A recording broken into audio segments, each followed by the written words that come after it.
Assalamualaikum warahmatullahi wabarakatuh. Selamat pagi anak-anakku siswa kelas 6 hebat.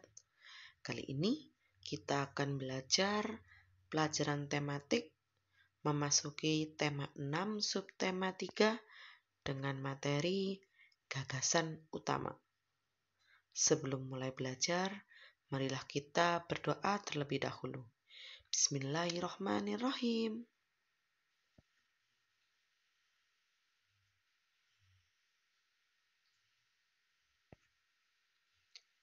Ibu mulai dari jenis teks. Kali ini, Ibu akan membahas dua jenis teks. Yang pertama, yaitu teks fiksi. Teks fiksi yaitu teks atau tulisan yang dibuat berdasarkan imajinasi penulis atau hal-hal yang tidak benar-benar terjadi. Yang kedua, yaitu teks non-fiksi. Teks non-fiksi yaitu teks atau tulisan yang dibuat berdasarkan fakta, realita, atau hal-hal yang benar-benar terjadi.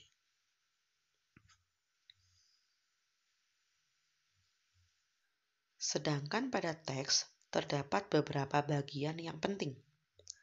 Antara lain, yang pertama, inti kalimat. Inti kalimat adalah kalimat yang bersifat umum dan mengandung gagasan utama. Inti kalimat disebut juga kalimat inti atau kalimat utama. Kemudian yang kedua, gagasan utama. Gagasan utama adalah suatu gagasan atau ide yang sedang dibicarakan atau dibahas dalam sebuah paragraf. Gagasan utama disebut juga ide pokok, gagasan pokok, pikiran utama, pokok pikiran, atau pokok pembicaraan. Yang ketiga, kalimat penjelas. Kalimat penjelas adalah kalimat yang bersifat menjelaskan atau menerangkan maksud dari gagasan utama.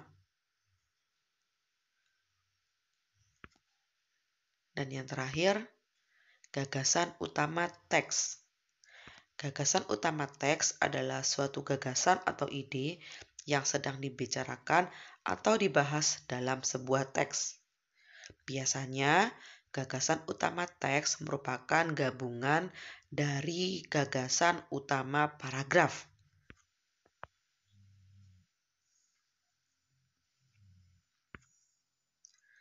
Jenis-jenis gagasan utama berdasarkan letaknya. Yang pertama, deduktif. Deduktif adalah gagasan utama yang letaknya di awal paragraf. Yang kedua, induktif. Induktif adalah gagasan utama yang letaknya di akhir paragraf. Yang ketiga, campuran. Campuran adalah gagasan utama yang letaknya di awal dan di akhir paragraf. Dan yang terakhir, ineratif. Ineratif adalah gagasan utama yang letaknya berada di tengah paragraf.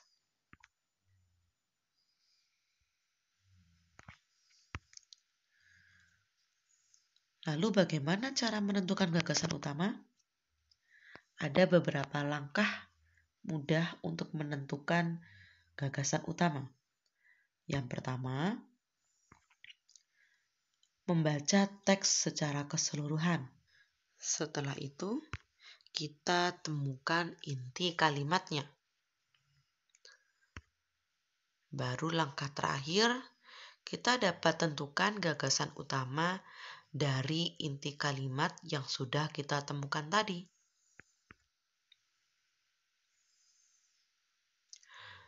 Demikian penjelasan dari Ibu. Terima kasih atas perhatian kalian. Jika ada kesulitan, silakan bertanya kepada Bu Yeyen dan Bu Nunu. Tetap semangat belajar di rumah dan tetap patuhi protokol kesehatan dimanapun kalian berada. Wassalamualaikum warahmatullahi wabarakatuh.